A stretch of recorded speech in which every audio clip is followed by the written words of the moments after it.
ለማንኛውም ከጀርባ ያሉትን ሰዎች የሰሩትን ወንጀል በሶሻል ሚዲያ ላይ ሲራገብ ምናምን አይታችኋል። አንዲትን ታዳጊ ሲደበድቡ ነበር እነዚህ ሶስቱ ማለት ነው። አንደኛዋ ቀራጭ፣ ሁለቱ ደብዳቢ ምናምን ብቻ የተቀያየሩ ነገር እና ይህንን ተከትሎ እንግዲህ ጉዳዩ የተፈጸመው ዓለም ባንክ ላይ ነው ባይ ዘ ዌይ እና ይህንን ተከትሎ ጥቅምት ላይ ነው ይህ ነገር ሀፕን አድርጎ የነበረው። አሁን ነሐሴ ላይ ነው ያለ ነው። ፖሊስ በሰዓቱ በቁጥጥር ስር አውሎ በጊዜ ቀጠሮ ጉዳያቸው በፍርድ ቤት ሲታይ ቆይቶ እንግዲህ በዋስ ወጥተው ነበር የነበረው እና ጉዳያቸው በፍርድ ቤት የታየ ነበረ። አሁን እንግዲህ በሶሻል ሚዲያ ቪዲዮ መለቀቁን ተከትሎ ይህ ቪዲዮ መለቀቁ በተጎጂዋ ቤተሰቦች በተጎጂዋና በቤተሰቦቿ ላይ የስነ ልቦናዊ ጫና የሚያመጣ መሆኑን ተከትሎ እንደገና በቁጥጥር ስር ውለው ይህን ቪዲዮ ማን እንደለቀቀ ፖሊስ እያጣራ ነው ያለው። በቁጥጥር ስር ውለዋል። ለማንኛውም ግን ይህ ቪዲዮ ከተለቀቀ በኋላ ሁሉም በነቂስ በመውጣት ሁሉም እነዚህ ሰዎች ለሕግ እንዲቀርቡ ጥሪ እያደረገ ባለበት ሰዓት ደንቆሮች ግን እየወጡ ጉዳዩን ወደ ሃይማኖት ለማዘዋወርና የሃይማኖት ግጭት ለመቀስቀስ ጥረት ሲያደርጉ አይታችኋል በሶሻል ሚዲያ ላይ። ከጀርባ እንደምታዩት ተሳታፊዎቹ ውስጥ አንደኛዋ ክሊርሊ ምን እንደሆነች ሃይማኖቷ ያስታውቃል። ግን ሙስሊሞች ቀጠቀጡ እንደዚህ ሌላ ኦርቶዶክስ ስለሆነች ነው ያችኛዋ ምናምን የሚል የተለመደ ድንቁርና ጌም ለመጫወት እየሞከሩ ያሉ ሰዎች ስላሉ እነሱ እንድትጠነቀቁና ማንነታቸውን እንድታዩ ነው። ምንም አይነት ነገር ኮሽ ሲል እዚህ ሀገር ላይ ምንም አይነት ነገር ሲፈጠር ጉዳዩን ወደ ሃይማኖት ለማሯሯጥና የሃይማኖት ግጭት ለመቀስቀስ የሚሞክሩ ሰዎች እንዳሉ ታውቃላችሁ። አሁንም እነዚህ ሰዎች አጉል ለሃይማኖታችን እንቆረቆራለን በሚል የማይመስል ፕሮፓጋንዳ ለመንዛት እየሞከሩ ነው። ምንድነው ተጎጂዋ ሌላ ሃይማኖት ስለሆነች ነው፣ እነዚህ ደግሞ ሌላ ሃይማኖት ስለሆነ ነው እንደዚህ እያደረጉ ያሉት ነገር የሚል ግን ተጎጂዋም ሆኑ ጎጂዎች የሃይማኖት ስብጥር ያለባቸው የተለያዩ ሃይማኖት የሚከታተሉና ይሄ የእርስ በርስ ዝም ብሎ የተራ የሰፈር ግጭት ኦር በጓደኞች መካከል የነበረ ግጭትን የሃይማኖትና ልጅቷ በሃይማኖቷ ብቻ ተመርጣ አታክ እንደተደረገችና ታርጌት እንደተደረገች አድርገው ለመሳለም የሚሞክሩ ደንቆሮችን አሁንም እንድትጠነቀቁ ነው ይህንን ቪዲዮ እየሰራላችሁ ያለሁት። መጠንቀቅ ብቻ ሳይሆን ማንነታቸውን እንድትረዱና ከዚህም በኋላ እንደዚህ አይነት ነገር ኮሽ ሲል የሃይማኖት ግጭት ለመቀስቀስ ወደኋላ እንደማይሉና ኋላ ቀሮች እንደሆኑ አሁንም ማንነታቸውን በግልጽ እንድታውቁ ነው።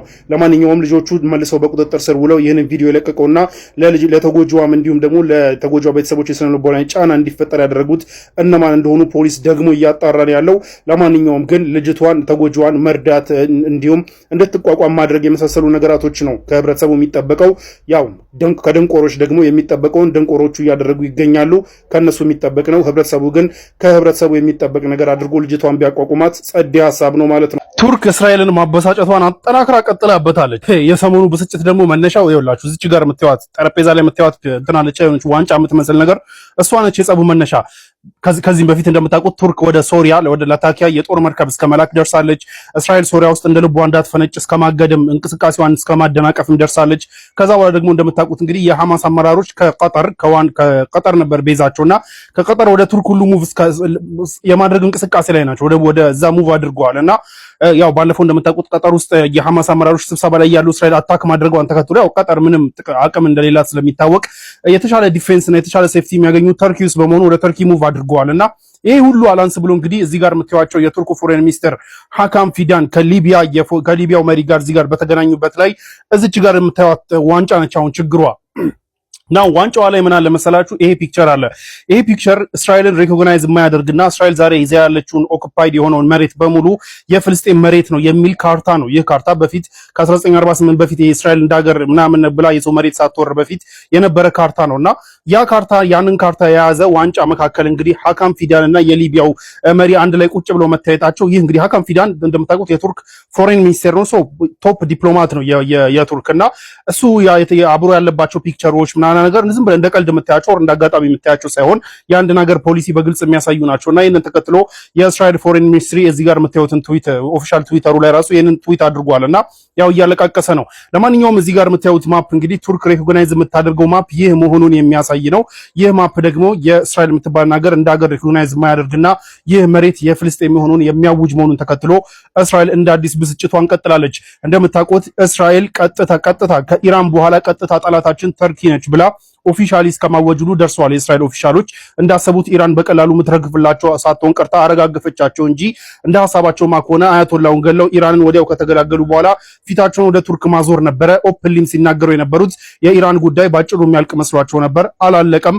አሁን ደግሞ ጭራሽ እንግዲህ ተርኪ በዚህ በኩል እያበሰጨቻቸው ትገኛለች። አቶ ቢኒያም ቅርብ ወራጅ ነው እየተባለ ነው።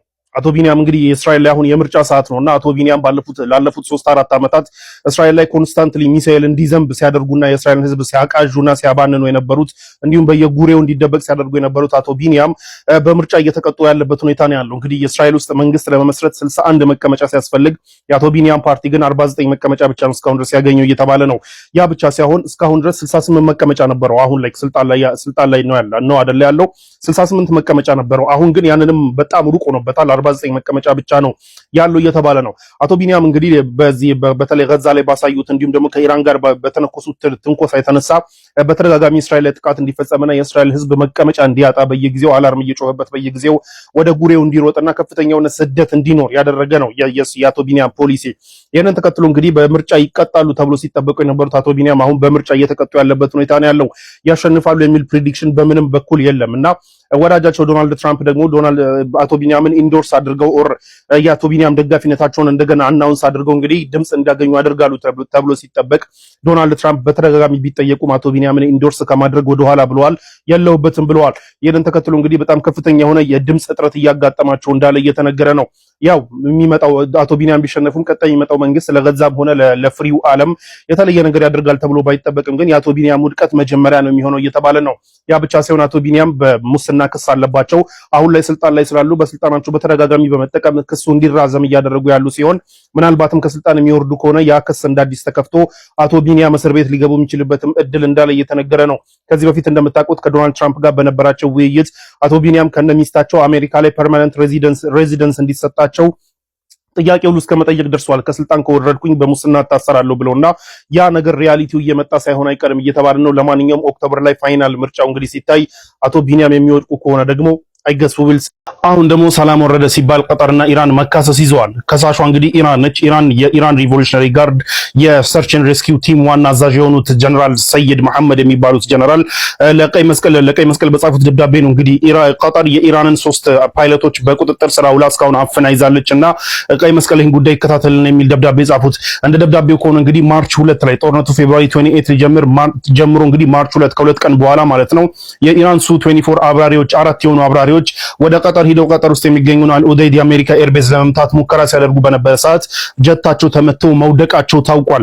ይህንን ተከትሎ እንግዲህ ከወደቁ በኋላ አንዱ ሲሞት 3ቱን ግን ቀጠር እስካሁን ድረስ አፍና ይዛ ቆይታለችና ቀይ መስቀል ይህንን ጉዳይ ይከታተልን የሚል ኦፕን ክስ ለቀይ መስቀል ጽፏል። የኢራን ሪቮሉሽነሪ ጋርድ የሰርች ኤንድ ሬስኪው ቲም ዋና አዛዥ የሆኑት ጀነራል ሰይድ መሐመድ ይህንን ተከትሎ እንግዲህ ቀጠር ካታጎሪካሊ ዲና አድርጋለች። ውሸት ነው፣ ምንም ያስኳቸው የኢራን ፓይለቶች የሉም ብላለች። ነገር ግን እንደተባለው ግን በማርች 2 ላይ እዚህ ጋር በመታየው ዘገባ ላይ ራሱ ማርች 2 ላይ ቀጠር እነዚህን ሱ-24 የጦር ጀቶች መምታቷን አሳውቃ ነበረ።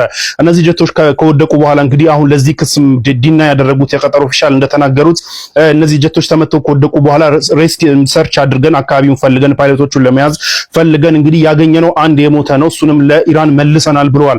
የሞተ መኖሩን ኢራንም ማምናለች። አንዱ ሞቷል ብለዋል። ይህንን ክስ ያቀረቡት ጀነራልም አንዱ ሞቷል ብለዋል። ነገር ግን 3ቱ አብራሪዎች ግን እስካሁን ድረስ ያሉበት አልታወቀም። ቀጠር እስካሁን ድረስ ያሉበትን አላወቅኩም ብትልም በኢራን በኩል ግን ነው ይዘሻቸዋል፣ በቁጥጥር ስር አውላሻቸዋልና ልቀቂያቸው የሚል ክስ በቀጠርና በኢራን በኩል እየተወራወረ ነው ያለው። ቀጠር ሙሉ ለሙሉ ዲናይ ብታደርግም ኢራን ግን ነው ይዘሻቸዋልና ልቀቂ የሚል ክስ አለና ይህንን ተከትሎ እንግዲህ ቀጠር አደራዳሪ ነች። እንደምታውቁት አደራዳሪ ሆና እንግዲህ ያደራደረች ባለችበት ሰዓት ይህ ክስ መምጣቱ በተለይ አደራዳሪ የሆነ አንድ አገር የኢራንን የአንዱን ተደራዳሪ አገር ፓይለቶች በቁጥጥር ስር አውሎ ማደራደር የመሳሰሉ ነገራቶች ሴንስ ስለማይሰጡ ምናልባትም ይህ ጉዳይ ሌላ ጭቅጭቅ ያመጣል ተብሎ ይፈራል ማለት ነው።